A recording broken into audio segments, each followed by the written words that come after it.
live, on your side. Channel 2 News at 6 starts now.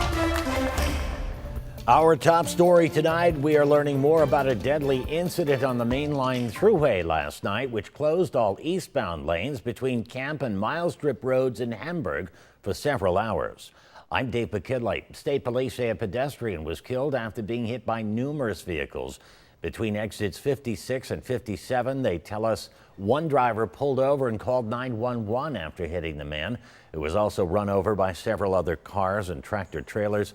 The victim's remains were taken to ECMC for an autopsy and to be identified. Today was the first day of early voting for the New York primary election. You can vote early through Sunday, June 23rd. The primary will be held Tuesday, June 25th. In Erie County, only 19 of its 38 polling sites will be open. The Board of Elections says only 123 people voted on this first day. You can check on your county's Board of Elections website for more information. Buffalo's Juneteenth Festival is underway this weekend. The annual parade stepped off this morning, and the festival continues through tomorrow night at Martin Luther King Park.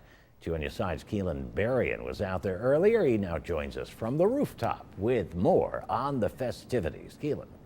Yeah, Dave, one thing I can say was that I might have to circle back out there tomorrow because Big Wayne, which is a creepy spot out there, he has some jerk chicken that I was eyeing out there, and I'm a little hungry right now. But despite that, this is bring a lot of community out, a lot of residents out from the community, but what can you expect? Because this is one of the biggest Juneteenth festivals in the country, and this year it was like the 49th year. But some residents tell me it looks like the Juneteenth gets bigger and bigger every year here in Buffalo. The parade kicked off at 10 this morning, where there were more than 5,000 marchers, but then everyone flocked to MLK Park, where organizers say more than 30,000 people are expected to be out this year.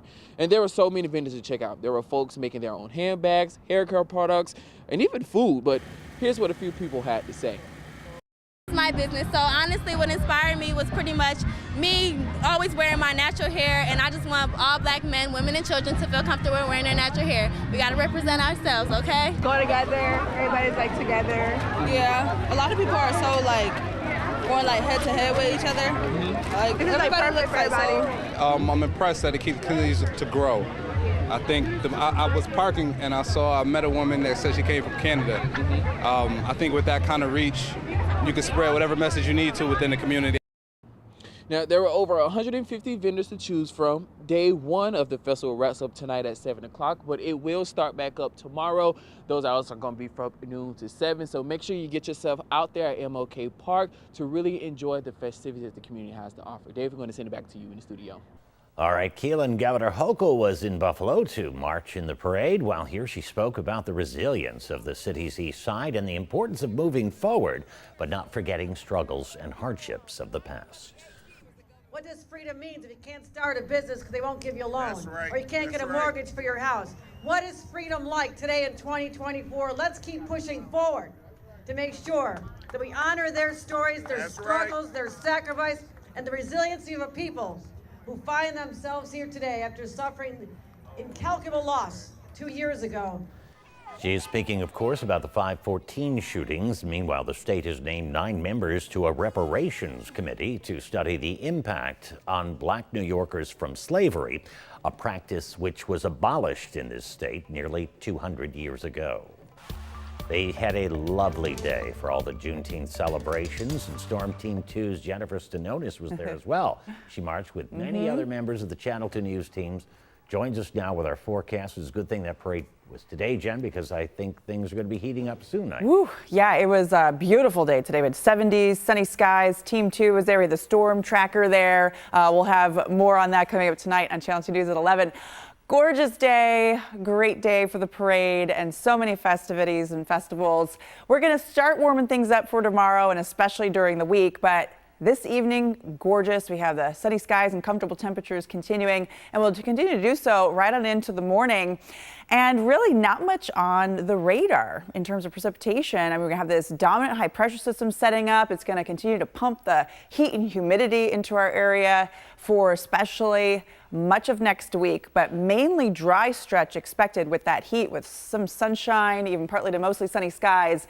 It's going to start, it'll be warm tomorrow. It's going to get much warmer Monday, and then the heat kicks up Tuesday and into Wednesday. Highs, even some mid to low 90s. So weather impact alert days likely for Tuesday and Wednesday for that heat and humidity, which may last into Thursday as well. But it looks like we could be tying, if not breaking, record daily highs on Tuesday and especially Wednesday, with that heat kind of peaking for both of those days. Also going to be muggy, dew point temperatures increasing right around 70. So the humidity level is going to be high. So even oppressive humidity possible. When you combine the temperatures and the humidity, you get what it feels like outside, those heat index values. So this is what it looks like. I mean, we could even approaching 100 for what it feels like Tuesday and into Wednesday potentially for many locations, especially inland from the lake. So that's something we're going to definitely have to monitor and definitely plan ahead for the heat and humidity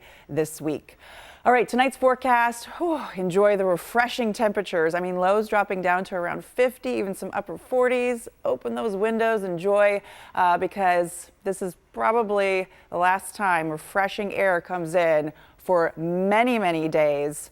So note that. We'll have clear skies tonight, some sunshine tomorrow for Father's Day. Temperatures after a nice morning will start to increase. It'll be just a warmer day for tomorrow. Highs low 80s, maybe some mid 80s inland.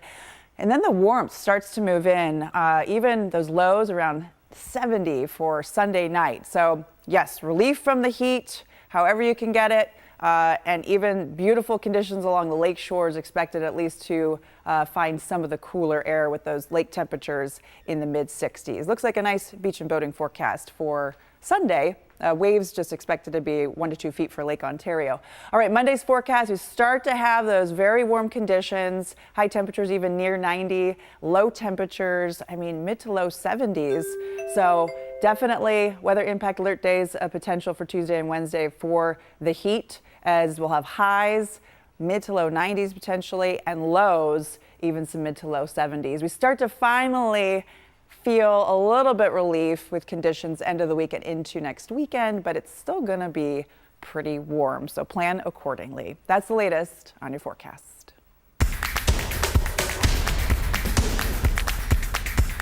This is the Two on Your Side Celino Law Sports Desk. Well, you can thank the 124th U.S. Open at Pinehurst this weekend for this special edition of Channel 2 News at 6. The third round of the tournament is well underway this afternoon on NBC and Channel 2. So why not? Let's get a quick update of what that leaderboard is looking like right about now. Again, this update is from a little over halfway through the third round now, but we've got a three-way tie for that first place spot. Bryson DeChambeau, Matt Hugh Puvone, and Tony Finau all sitting at 5 under on the tournament. Ludwig Aberg and Rory McIlroy right there in the thick of it as well, battling for that top spot. Final updates from the day coming up on Channel 2 News tonight at 11.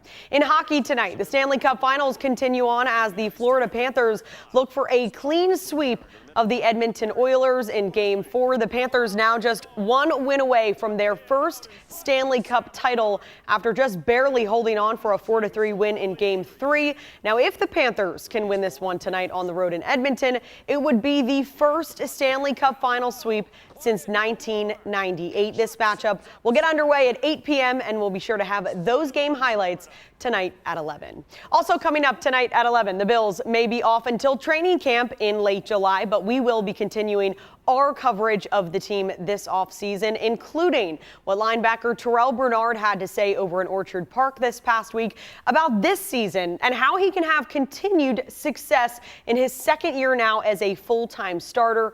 Our Jonathan Acosta with that story coming up tonight at 11. But for now, reporting in studio, I'm Lindsay Moppert, Channel 2 Sports.